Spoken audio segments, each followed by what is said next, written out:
میرے دوستو عزیزوں، اللہ رب العزت نے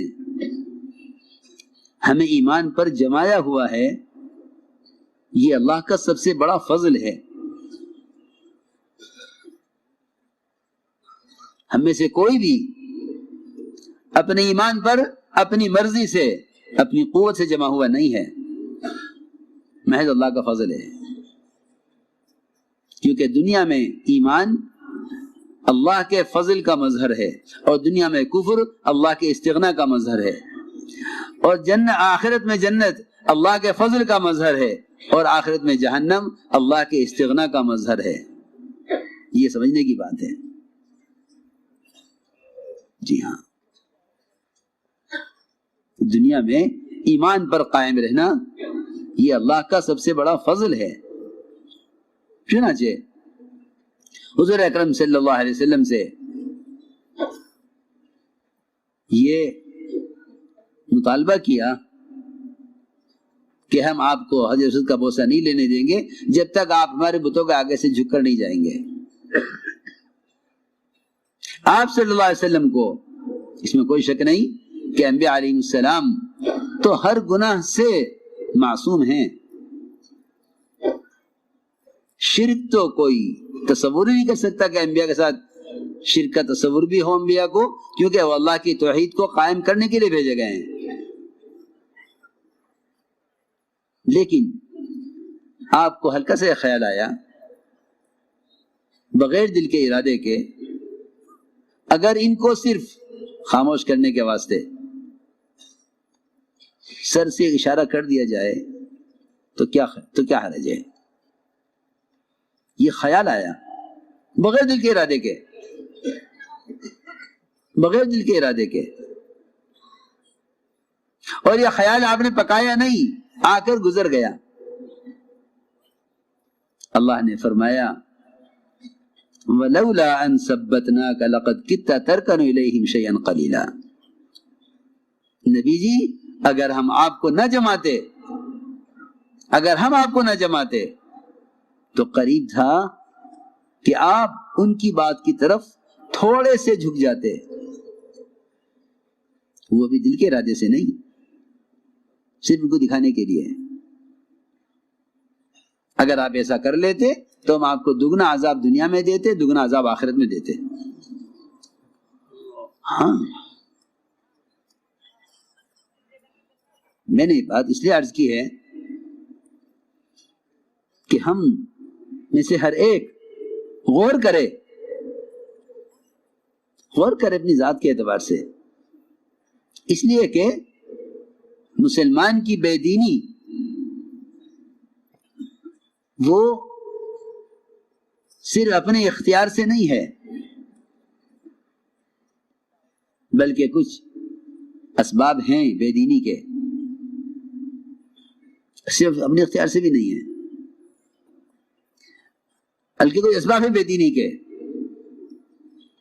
جہاں بے دینی کا اسباب اپنے ذاتی اندر سے ہیں وہاں نفس کے تقاضے سے ہیں، اور جہاں بے دینی کا اسباب باہر کی طاقت سے ہیں وہاں باہر کی طاقت سے ہیں، مگر یہ اس کے مقابلے میں کامیاب نہیں ہو سکتے۔ یہ حالات کو دیکھ کر دین بدل دیں گے، یہ حالات کو دیکھ کر دین بدل دیں گے، حالات کو سامنے رکھ کر چلیں گے، حالات کو سامنے رکھ کر چلیں گے۔ حالات یہ ہیں تو یہ حالات کے لیے دین بدل دیں گے۔ میں جو عرض کرنا چاہتا تھا کہ ہر قسم کے حال سے مقابلہ، ہر قسم کے قانون سے مقابلہ، اس مقابلے کی قوت اللہ تعالیٰ کی شرط پر دیتے تھے، وہ شرط دعوت ہے، وہ شرط دعوت ہے۔ تو میں نے عرض کیا کہ جب مسلمان اپنے دین کی دعوت کو چھوڑ دیتا ہے تو پھر وہ اپنے دین کو بیچنے لگتا ہے۔ دین کا بیچنا میں نے عرض کر چکا کہ اگر ایک سنت کو بھی یہ کہہ کے چھوڑ دے کہ حالات، قانون، ماحول یہ سنت کا سے روک رہا ہے، تو یہ اپنے دین کو، یہ اپنے دین کو ختم کرنے والا ہے. میں اس کی مثال دیتا ہوں ابھی. بڑا جنگل لکڑی کا میلوں میں پھیلا ہوا، بڑا جنگل لکڑی کا میلوں میں پھیلا ہوا. لوہے نے جنگل کے بادشاہ سے ایک بالشت لکڑی کا مطالبہ کیا کہ تمہارے پاس اتنی لکڑی ہے، ہمیں اس میں سے ایک بالشت لکڑی دے دو. ہمارے پاس تو لکڑی ہی نہیں، ہم تو لوہا ہیں. بادشاہ نے اپنے وزراء کو جمع کیا، بھئی یہ ایک بالشت لکڑی مانگتے ہیں. وزراء نے کہا ایک بالشت؟ ہم انہیں 1 انچ لکڑی بھی نہیں دیں گے. اس لیے نہیں کہ ہمارا کمی آ جائے گی، میری بات بہت توجہ چاہے گی. ہم انہیں 1 انچ لکڑی بھی نہیں دیں گے. میں یہ ساری جو بات کہہ رہا ہوں یہ بالکل صحابہ کرام کے عزم اور ان کے دین پر استقامت کی کا یہ ترجمہ ہے جو میں کہہ رہا ہوں. یہ سابق قصے ہیں. یہ اس جو مثال دے رہا ہوں یہ صحابہ کے ہر زمانے میں باطل کو جواب دینے کا کی یہ سب سے عمدہ مثال ہے.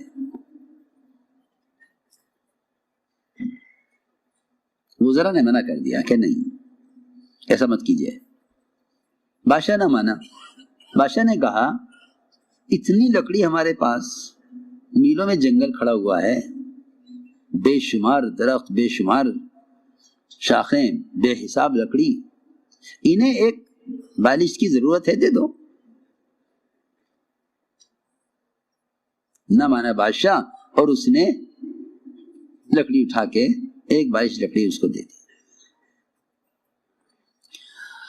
لوہے نے اس لکڑی کی ہتھی بنائی اور اسے آرے میں لگایا اور سارا جنگل کاٹ کے ختم کر دیا. سارا جنگل کاٹ کر ختم کر دیا. عقل کو استعمال کرو، میں جو کہہ رہا ہوں. ہاں، کیوں پہلے کیوں نہیں کر سکا؟ کہ جب تک مسلمان اپنے دین کا حصہ غیروں کے لیے چھوڑے گا نہیں، اس وقت تک وہ تمہارے پورے دین کو ختم نہیں کر سکتے. اس نے ایک بالشت لکڑی دی لوہے کو، اور یقینی بات ہے کہ اگر لوہے میں لکڑی کا دستہ نہیں ہے تو آرا کاٹے گا نہیں، ہاتھ کٹے گا. آپ ہاتھ سے آرا پکڑے کاٹو، ہاتھ سے آرا پکڑ کے چلاؤ، ہاتھ کٹے گا، لکڑی نہیں کٹے گی. کیونکہ اس لوہے کی جو قوت ہے، اس کے چلنے کی جو قوت ہے اور اس کے کاٹنے کی جو قوت ہے وہ اس ہتھی سے ہے جو اس میں لکڑی سے لگائی جاتی ہے. الذین آمنوا ولم یلبسوا ایمانهم بظلم اولئک لهم الامن وهم مہتدون. کہ اگر ان کے ایمان میں شرک آمیزش نہیں ہے تو ان کے لیے دنیا میں امن بھی ہے اور ہدایت بھی ہے. میں یہ کہنا چاہتا ہوں یہ اس چکر میں ہے کہ کیونکہ اختیارات ان کے ہاتھ میں ہیں، لہذا تم جس دین پر چل سکتے ہو چلو، اور جس دین پر یہ قانون یہ کہہ دے کہ آپ یہ نہیں کر سکتے، مسلمان یہ کہہ دے جی ٹھیک ہے، میں تو مکلف ہوں نہیں کیونکہ قانون ہے. میری بات یاد رکھو، دعوت اللہ کے بغیر اگر کوئی دین پر چلنے سے مجبور ہے تو اللہ اس کو عذر کو قبول نہیں کریں گے. اللہ اس کو عذر کو قبول نہیں کریں گے. اللہ کا پہلا سوال یہ ہوگا کہ تو نے اس دین پر چلنے کے لیے کیا کوشش کی. اس کو میں عرض کر رہا تھا کہ عبداللہ بن حذافہ رضی اللہ تعالی عنہ اپنی جماعت کے ساتھ روم میں تھے. روم کے بادشاہ نے ان کو نصرانیت کی دعوت دی کہ آپ نصرانی ہو جائیے. فرمایا نہیں، میں دین نہیں بدلوں گا. میں دین نہیں بدلوں گا. اور یہ بات یاد رکھنا کہ دور صحابہ میں نصرانیت صرف نصرانی ہونے کو نہیں کہتے تھے، بلکہ نصرانیت نصارہ کے طور طریقے اختیار کرنے کو بھی نصرانیت کہا جاتا تھا. شکلوں میں، لباسوں میں، کھانوں میں، ہر چیز میں، شادیوں میں، کاروبار میں، خرچ کرنے میں، کمانے میں، کوئی شعبہ ایسا نہیں تھا جس میں صحابہ غیروں کے طریقوں سے چھٹ کر الگ نہ ہو گئے ہوں. اس لیے کہ مسلمان کی امتیازی شان وہ تب ہے جب یہ زندگی کے تمام شعبوں میں تقوی پر آئے. ان تتقوا اللہ یجعل لکم فرقانا، کہ اگر تم زندگی کے تمام شعبوں میں تقوی پر ہو تو اللہ تعالی مسلمانوں کو ایک امتیازی شان دیں گے دنیا میں. اور اگر یہ سنتیں چھوڑ دیں تو ان کی پہچان ختم ہو جاوے. آپ جانتے ہیں کہیں ٹرین ٹکرا جائیں، کہیں جہاز گر جائیں، کہیں زلزلہ آ جائے، کہیں سیلاب آ جائے، وہاں مسلمانوں کی لاشوں کو تلاش کرنے کے لیے کوئی علامت نظر نہیں آتی ہے، کوئی علامت نظر نہیں آتی. جبکہ مسلمان سر سے لے کر پیر تک اتنا مزین تھا سنتوں سے کہ اگر یہ ہزاروں میں لاکھوں میں ہو تو پہچانا جائے گا. حضور اکرم صلی اللہ علیہ وسلم نے یہی فرمایا تھا کہ میرے صحابہ ایسے ہیں کہ اگر سفید بیل کے پہلو میں چند بال سیاہ ہوں تو جیسے وہ الگ نظر آتے ہیں، میرے صحابہ غیروں میں صاف ایسے نظر آتے ہیں. اپنی یہ امتیازی شان دی تھی مسلمان کو. لیکن وہی بات ہے کہ مسلمان نے حالات کی وجہ سے دین کو چھوڑا ہے. مسلمان نے حالات کی وجہ سے دین کو چھوڑا ہے. میرے دوستو عزیزو، عبداللہ بن حذافہ کو روم کے بادشاہ نے بار بار کہ تم اپنا دین بدل دو. فرمایا کہ میں دین نہیں بدلوں گا. بادشاہ نے کہا آدھی حکومت آپ لے لو. عجیب، ایک فرد کو روم کی آدھی بادشاہت مل رہی ہو، یہاں تو کوئی چھوٹی سی ملازمت، کوئی چھوٹا سا کھوکا کسی دکان کا، کہ اسے جھوٹ بلوانا ہو، اسے سود دلوانا ہو، کہ بڑی آسانی سے ہو جائے گا. وہاں آدھی بادشاہت مل رہی ہے روم کی کہ آدھا ملک آپ کا، آدھا ملک ہمارا. لیکن فرمایا عبداللہ بن حذافہ رضی اللہ تعالیٰ عنہ نے کہ میں دین نہیں چھوڑوں گا، میں اپنا دین نہیں چھوڑوں گا. بادشاہ نے کہا اگر نہیں مانتے ہو لالچ سے تو پھر میں تمہیں قتل کروں گا. فرمایا انت وذاکا، جو تیرا دل چاہے وہ کر، میں دین نہیں چھوڑوں گا. بادشاہ نے ان کے سامنے دو قیدیوں کو گرم پانی میں، کھولتے پانی میں جلا کر دکھلایا. یہ دیکھ رہے تھے، یہ دیکھ رہے تھے. بادشاہ نے کہا تمہارے ساتھ یہ ہوگا جن کے ساتھ ہو رہا ہے. فرمایا جو تمہارا دل چاہے کرو، میں دین نہیں چھوڑوں گا. یہاں تک کہ بادشاہ نے ان کو بھی آگ میں، پانی میں ڈالنے کا حکم دیا. جب آگ میں پانی میں ڈالے جانے لگے تو یہ روئے. بادشاہ سمجھ گیا کہ اب ہمت ہار گئے ہیں. بادشاہ نے کہا کہ اب بھی نصرانی ہو جاؤ. فرمایا میں نصرانی اختیار نہیں کروں گا. بادشاہ نے کہا تم روئے کیوں، تم روئے کیوں؟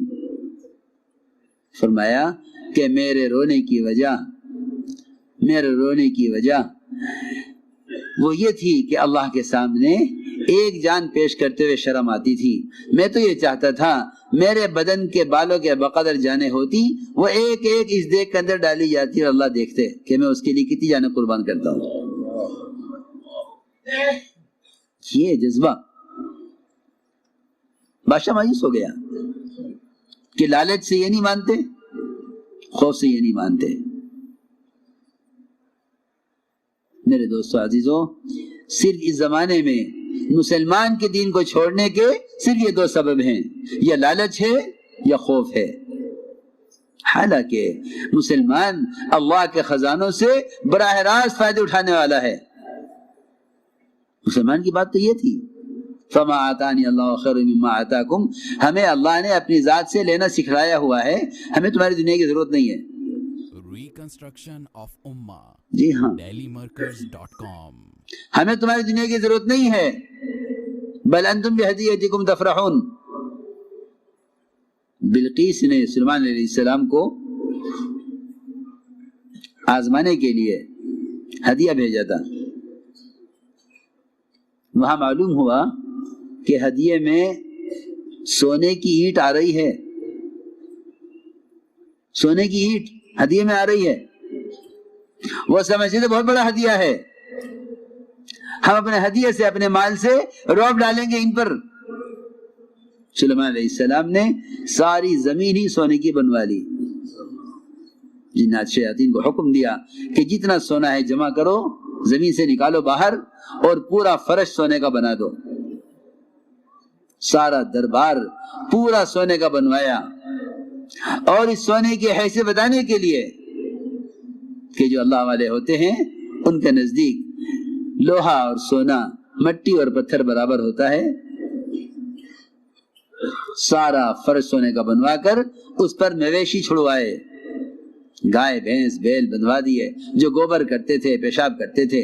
اس گندگی کو سارے سونے کے فرش پر پھیلایا گیا، دکھانے کے لیے کہ ہمارے یہاں سونے کی حیثیت ہے۔ اور جہاں سے ہدیہ لے کر بلقیس کے آدمی داخل ہو رہے تھے، ان کے راستے سے اس اینٹ کے برابر جگہ کو خالی چھوڑ دیا، اس لیے نہیں کہ وہ یہاں لگا لیں گے۔ یہ تو زمانے کا مسلمان سوچتا ہے، زمانے کا مسلمان سوچتا ہے کہ اگر مجھے یہ مل جائے حکومت سے تو میں یہاں لگا دوں، مجھے یہ مل جائے تو میں یہاں لگا دوں۔ جی ہاں، حضرت فرماتے تھے جنہیں اللہ سے لینا نہیں آتا وہ حرام راستے سے لیتے ہیں۔ پکی بات ہے، جس کو بھی اللہ سے لینے کا راستہ نہیں ملے گا وہ یا سود سے لے گا، یا جھوٹ سے لے گا، یا غبن سے لے گا، یا چوری سے لے گا۔ اس کے لیے لینے کے سب حرام راستے ہیں، جس کو اللہ سے لینا نہیں آتا۔ اور اس کو اللہ سے لینا آتا ہے، اللہ سے لینے کے راستے ہی حرام راستوں سے روک دیتے ہیں کہ نہیں، یہ راستہ تیرے لینے کا نہیں ہے۔ پکی بات ہے، حرام راستے سے وہ لیتے ہیں جو اللہ کی رحمتوں سے مایوس ہوتے ہیں، وہ کفر کا راستہ ہے۔ مسلمان حرام راستے سے نہیں لے گا کیونکہ اس کو اللہ سے لینا آتا ہے۔ مقصد یہ نہیں تھا کہ یہ اینٹ یہاں لگا دیں گے، مقصد یہ تھا کہ ان آنے والوں کو اور ان محسنین کو جو ہم پر احسان کر کے سمجھتے ہیں کہ ہم ان کے بلبوتے پر پلتے ہیں، ان کو عقل دکھلانی ہے، ان کو جواب دینا ہے تاکہ انہیں عقل آ جاوے کہ ہم اللہ سے لینے والے ہیں، بندوں کو دینے والے ہیں۔ چنانچہ جب یہ وہاں پہنچے اینٹ لے کر تو روایت میں ہے کہ اس جگہ کو دیکھ کر فوراً یہ خیال آیا کہ ایسا نہ ہو کہ ہم پر ہی چوری کا الزام لگے کہ یہاں سے اٹھایا ہے۔